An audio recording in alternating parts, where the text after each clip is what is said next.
अस्सलाम वालेकुम, welcome to my cooking channel. आज मैं अपने नाजरीन के लिए एक बेहतरीन और बहुत ही आला किस्म की वाइट कौरमे की रेसिपी शेयर करने जा रहा हूं। तो नाजरीन मेरे साथ जुड़े रहिए। तो वीडियो को स्टार्ट करते हैं। डॉक्टर चिली की वीडियोस में एक बार फिर से खुशामदीद। नाजरीन आज मैं आपके साथ 1 किलो चिकन की रेसिपी शेयर करूंगा जिसका हम वाइट कौरमा बनाएंगे। तो चलिए स्टार्ट करते हैं। तो फ्रेंड्स सबसे पहले आपको चिकन को अच्छे से वॉश करना है। इसके बाद आपने इसे अच्छे से खुश्क करना है। तो मैंने ये सब कुछ कर लिया है ताकि वीडियो लंबी ना हो और ना ही हमारा टाइम वेस्ट हो। चिकन अच्छे से खुश्क होने के बाद अब हम इसमें मसाला ऐड करेंगे। मसालों में हाफ टेबल स्पून सूखा धनिया, हाफ टेबल स्पून जीरा पिसा हुआ, half tablespoon white korma masala, 1 चुटकी हल्दी, हस्बे जायका नमक, हाफ टेबल स्पून जीरा और टेस्ट को बेहतर बनाने के लिए इसमें हाफ टेबल स्पून अचार गोश्त का मसाला ऐड करेंगे। मसालों को चिकन में डालने के बाद 2 अदद बड़े चम्मच दही के इसमें ऐड करेंगे और इसके बाद अच्छे से मिक्स करके इसे 10 से 15 मिनट के लिए रख देंगे ताकि ये अच्छे से मैरिनेट हो जाए। 10 से 15 मिनट मैरिनेट होने के बाद अब हम 1 चम्मच इसमें सब्ज मिर्च का मिक्सचर ऐड करेंगे, आधा चम्मच इसमें लहसुन का ऐड करेंगे और आधा चम्मच इसमें अदरक का ऐड करेंगे और फिर अच्छे से मिक्स करेंगे। चलिए जी अब इसे कुक करने के लिए सबसे पहले बर्तन में हम 2 बड़े चम्मच ऑयल के डालेंगे। इसके बाद एक दरमियाने साइज का प्याज ऐड करेंगे। प्याज को अच्छे से आपने फ्राई करना है, लेकिन एक बात का आपने ख्याल रखना है कि प्याज जले ना,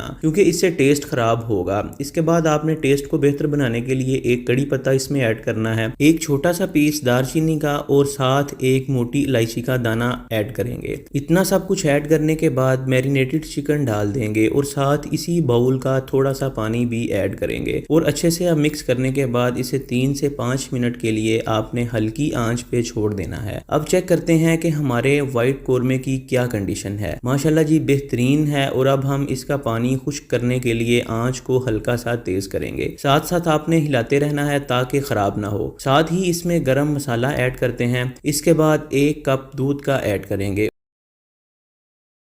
और मिक्स करने के बाद अब इसे 2 मिनट के लिए छोड़ देंगे। 2 मिनट वेट करने के बाद इसमें अब क्रीम ऐड करते हैं। क्रीम की क्वांटिटी आप देख रहे हैं और अब इसकी खूबसूरती और जायके में इजाफे के लिए इसमें सब्ज धनिया और सब्ज मिर्च ऐड करेंगे और लास्ट स्टेप में इसे फिर से दरमियानी आंच पे छोड़ देंगे ताकि इसका पानी पूरी तरह से खुश्क हो जाए। लें जी माशाल्लाह हमारा व्हाइट कौरमा तकरीबन रेडी हो चुका है। इसकी आंच हल्की सी तेज करते हैं ताकि पानी अच्छे से खुश्क हो जाए। अच्छा, इसके फुल तैयार होने की निशानी भी यही होती है कि इसका पानी फुल खुश्क हुआ हो और ऑयल ऊपर आ जाए। तो आप देख सकते हैं कि ऑयल ऊपर आ चुका है और कौरमा रेडी हो चुका है। तो फ्रेंड्स उम्मीद है आपको आज की वीडियो जरूर अच्छी लगी होगी। इस रेसिपी को जरूर ट्राई कीजिएगा और कमेंट में अपनी राय का इजहार भी जरूर कीजिएगा। तो मिलते हैं जल्द ही एक नई रेसिपी के साथ।